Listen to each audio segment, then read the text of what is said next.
Hi, Mark. This week I'm going to read some news for you. And the first one, the title is When Animals Attack. A Florida woman was seriously injured Monday in a rare bear attack in a suburban subdivision, and a kayak fisherman died the same day after a shark attack off the Hawaiian island of Maui. These two have been the latest cases in a string of recent attacks. Bear. Florida officials are searching a gated community for a black bear that attacked a mother, who has hospitalized and underwent emergency surgery for her injuries. The Longwood, FLA, woman was attacked at 8:05 p.m. on Monday as she was walking her dogs in a subdivision. Seminole Country Fire Rescue Lt. Alyssa Calles told ABC News the unidentified woman was able to break free and run to a nearby residence where a neighbor called 911. So it is a wooded area and there have been several bear sightings. Kia says this is the first full-fledged attack by a bear on a human she ever heard of in the state. Neighbors say bear sightings in the area have become increasingly common lately. Shark. A kayak fisherman died after a shark attack in Hawaii on Monday. According to the Associated Press, the attack occurred off the coast of Maui. The man was identified as Patrick Breen, 57, of Stevenson. Watch the AP report. The shark bit Breen's dangling foot while he was fishing.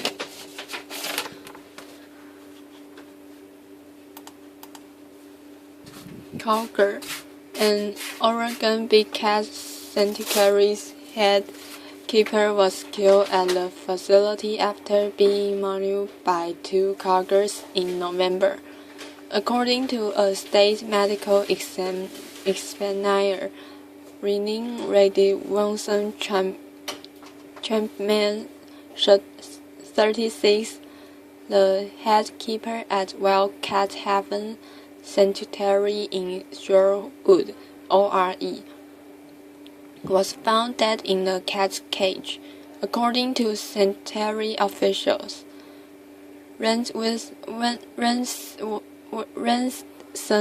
Champion, who worked at the sanctuary for 8 years and was the mother of a 5-month-old daughter, died from multiple bite injuries, with the most severe ones around her head and neck.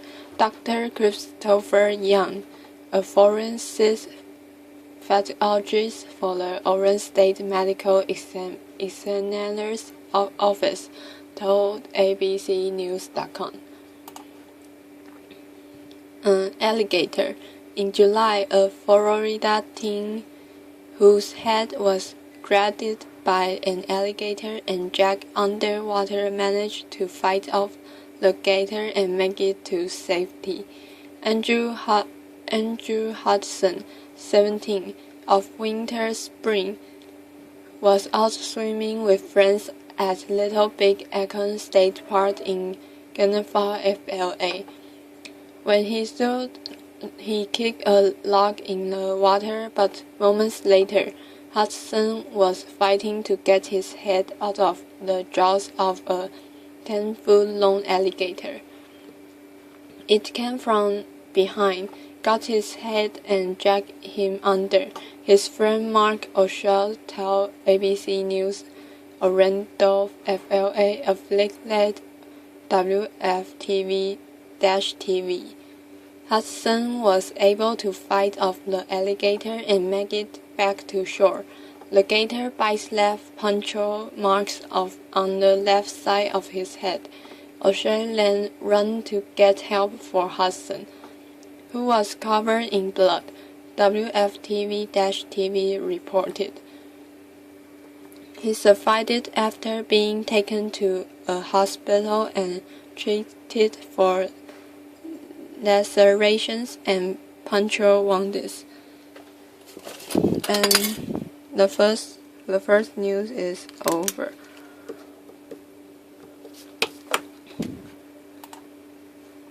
The next one is HIV positive woman seeks to reduce stigma.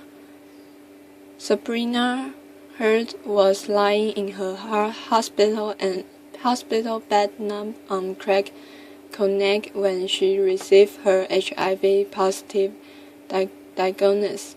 It was 1989.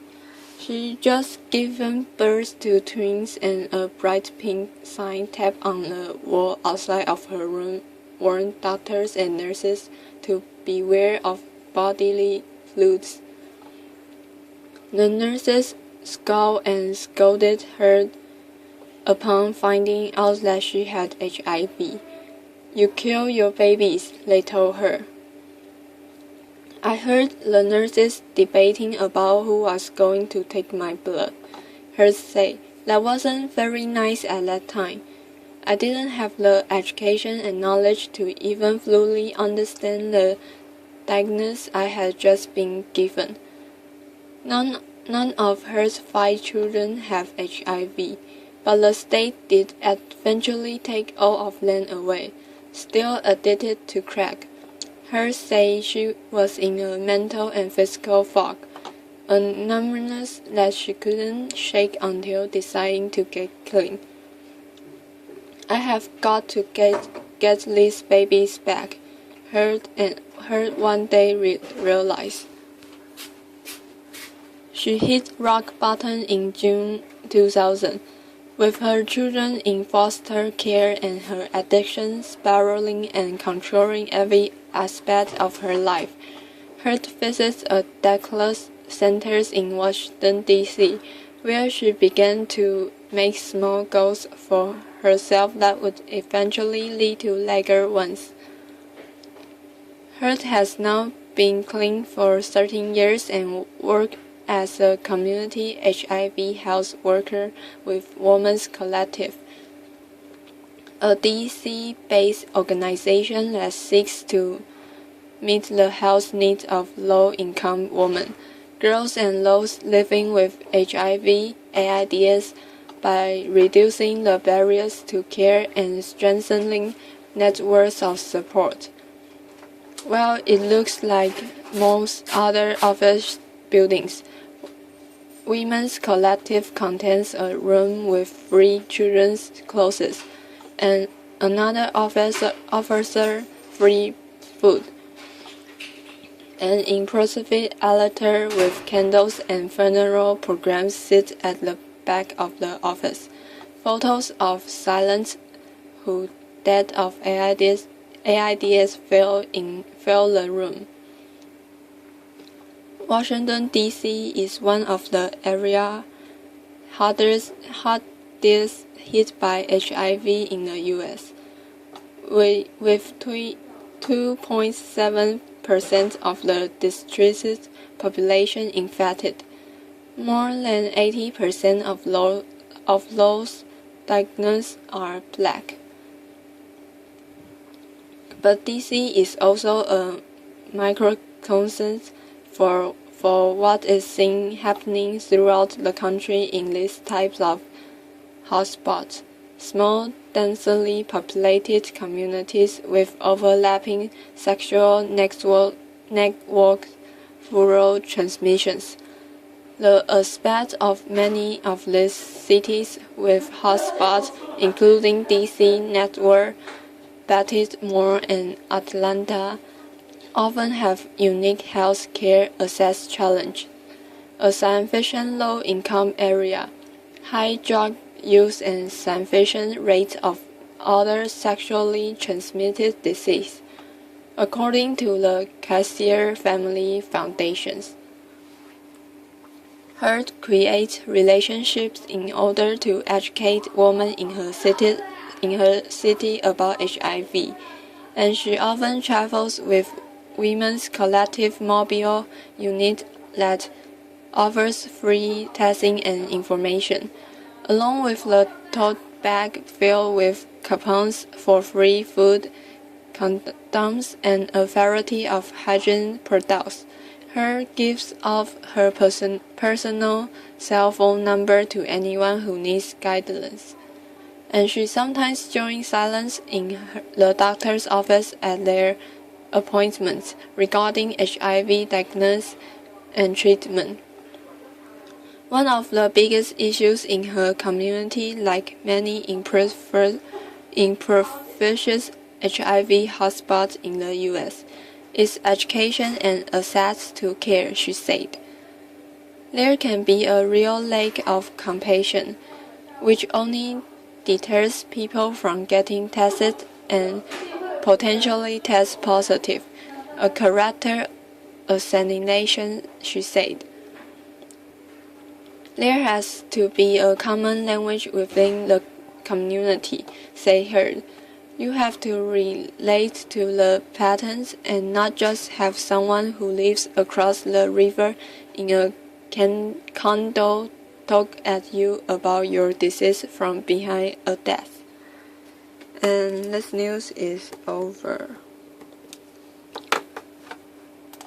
The next one, and the title is Australian Spies Raid Home of East Timor Lawyer. Australia's Secret Service has raided the home of a Canberra lawyer who intends to allege in an international court in The Hague that Australia bugged the East Timorese cabinet ahead of sensitive oil and gas revenue-sharing negotiations. The spying allegations come a month after revelations from National Security Agency leaker Edward Snowden that Australia attempted to tap the phones of senior Indonesian officials in 2009. Sank Australia-Indonesia relations to their lowest point in more than a decade. East Timor will go before the Permanent Court of Arbitrations on Thursday and use the alleged stage to challenge the fidelity of a bilateral agreement struck with Australia in 2006 over sharing seabed oil and gas reserves between the countries. Australian Attorney General George Burns confirmed that he has authorized search warrants that were executed by the Australian Security Intelligence Organisation, the main national secret service in Canberra on Thursday. Documents were seized.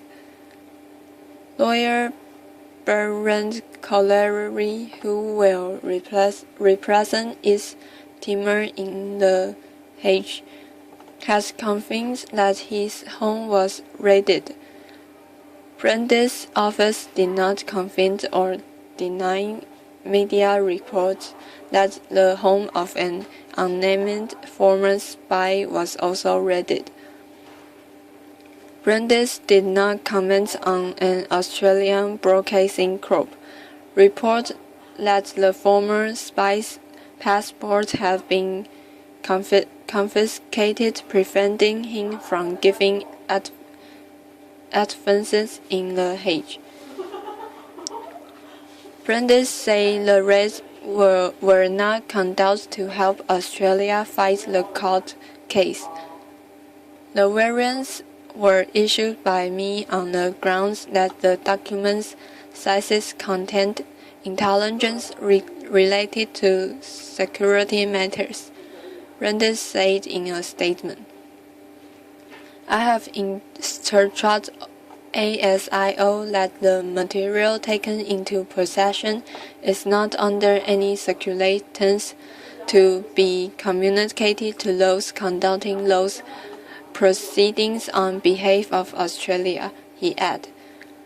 Collery said the case would proceed without the spy witness, who had been employed by the shadowy Australian Secret Intelligence Service. ASIS spies operate out of Australia in embassies around the world. This is an attempt to intimidate our witness and to prevent the evidence going forward at the Hague, Collery told ABC from Amsterdam. I can't think of anything more crass than what has occurred, he added. Collery said the former spy alleged a team of ASIS technicians insert listening devices into walls of Cabinet Office that were contracted and renovated in the East Timor's capital duly under an Australian aid program in 2004. East Timor's ambassadors to Australia, Abel Gutierrez, said he was awaiting a statement from his Prime Minister Alexander Gosmore before commenting. And this news is over.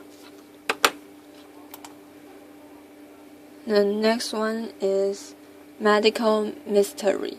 Students stops needing sleep. Christina Spiros, 22, was a self-proclaimed health freak during her senior year of college, which is all the more reason she would have never guessed that her body would betray her the way it did. She exercised 6 times a week, taught hot yoga classes, and drank a lot of water throughout the day to stay hydrated. So when she stopped feeling tired and started getting up more frequently in the middle of the night to go to the bathroom, she didn't think any of it. I had a lot of energy, Spiros said. I wasn't sleeping. I was always on the go. I was never tired. She would eventually learn that she had a tumor the size of an orange on her adrenal gland, and that it was making the hormones that kept her up at night. Doctors first noticed a problem at Spiros' annual checkup in the fall of 2012, when they found that her potassium levels were low, but her blood pressure was through the roof. But they had no idea what was causing the strange symptoms. That really freaked me out because them not knowing what's wrong with me. They are doctors, you know, Spiros said. A cardiologist quickly determined there was nothing wrong with her heart, but Spiros' mother suggests a renal sonogram to check her kidneys.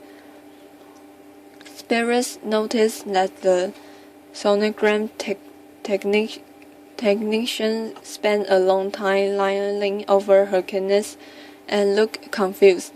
Alarmed, Spiros asked what was wrong. The technicians told Spiros she needed an MRI right away because she suspects Spiros had one large combined kidney instead of 2 normal sizes kidney. She said, "You don't feel anything?" Spears said. I was like, no, I feel fine.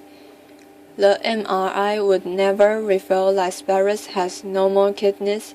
It was a 10-centimeter tumor that the technician was seeing.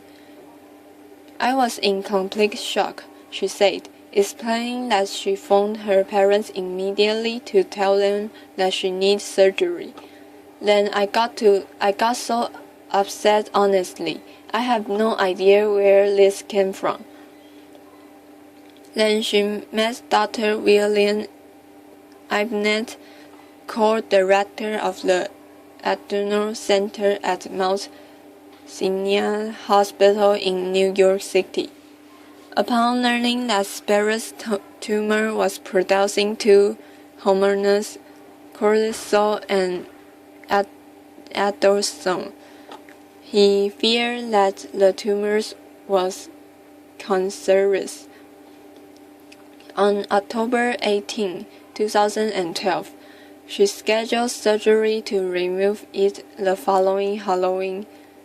Surgery on the spooky holiday made Spears feel superstitious, but she didn't say anything. And then Superstorm Sandy hit on October 29, and the hospital was thrown into chaos. Evacuated patients from NYU Langone Medical Center were sent to Mount Sinai, and doctors from different hospitals were working side by side to help the sickness patients.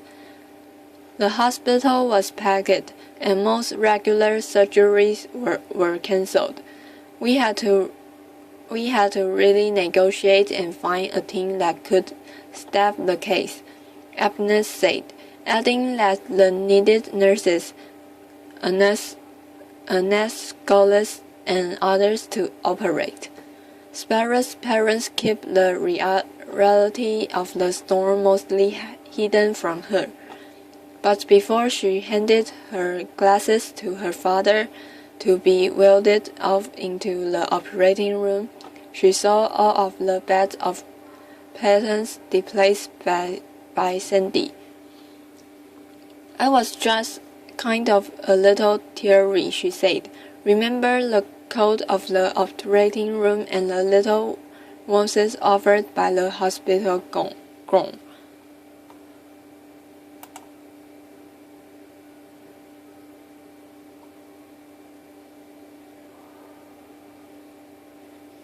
And she said she will always remember that right before the anesthesia took hold of her, Ibnett asked her what she wanted to listen to on the radio in the operating room. She passed out right after telling him to pick whatever he wanted, but it was claiming anyway. Ibnett said he removed the stage 2 cancer, describing the tumor as sticky because it stuck to Spears' liver, coded an adenocortical carcinoma. Spears' tumor affects 1 in several 100,000 people, he said. Ibnett removed it all. I didn't even care that there was no electricity, Spears said to Recovering in the afternoon of the storm. I was just happy to be alive. More than a year later, Spears is still cancer-free, but she takes medications to be sure that cancer doesn't return. Still, the experience sometimes hits her emotionally. I could be perfectly fine one day, and the next day I'll just cry and get it out of my system, she said. I feel like my body betrayed me. She said the medication to keep her cancer-free makes her tired, and she can no longer do hot yoga, but she is slowly learning to trust her body again. And this news is over. The next one is called Find Out Which of Your Facebook Friends Hate You. Time for a reality check. Of all those Facebook friends you have racked up over the past few years, some probably don't actually like you and you probably don't actually like some of them. Sure, you could just keep pretending to like them by ignoring their posts, or you could find out if they hate you too with a new tool called Hate with Friends. Log into www.hatewithfriends.com with your Facebook account, and it will bring in a list of all your friends. From there, you can select the friends you hate. If that person has used the service and has hated you, you will get an alert that you both hate each other. Of course, the site isn't meant to be taken very seriously. It means to be some fun and social commentary on the current state of Facebook. Chris Baker, the 30-year-old creator of the site, told ABC News he expects that it will be a rare occurrence when mutual hatred is found on the site. Teens are leaving Facebook, and this is where they are going. Baker was also behind on Baby Me, now called Rally, a plug-in for Facebook or other social networks that lets you blog updates about the specific topic. We found it to be useful around Royal Baby Coffee season.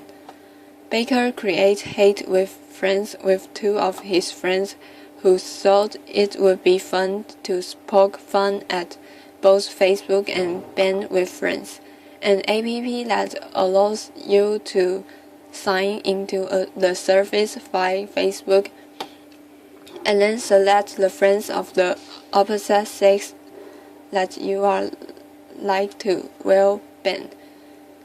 It just sounded hilarious to do the exact opposite, Baker said. Still, he does believe that anti-social networks are the fine way to comment on your hyper-social society. I think this anti-social stuff is the next big trend, he said. Will the next social network be a picture of a paddy cell? And this news is over.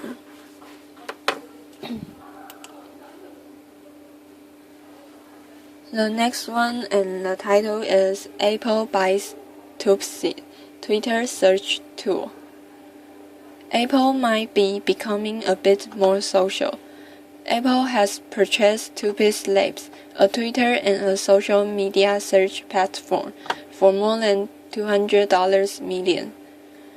The Wall Street Journal first reported this afternoon, and Apple spokeswoman confirmed the buy to ABC News but wouldn't comment on the financial terms of the deal or the company's plans. Apple buys smaller technology companies from time to time, and we generally do not discuss our purpose or plans, Apple's Christine Hoggett said in a statement. Tupsi has become a go-to source for social media addicts looking to search for the latest tweets. For many, it provides stronger search capability than Twitter itself. As of September, the service has indexed every tweet since the first tweet in 2006. The company has been one of Twitter's preferred third-party services, with direct access to the company's firehose of tweets. Of course, what Apple plans to do with the newly acquired company is the big question.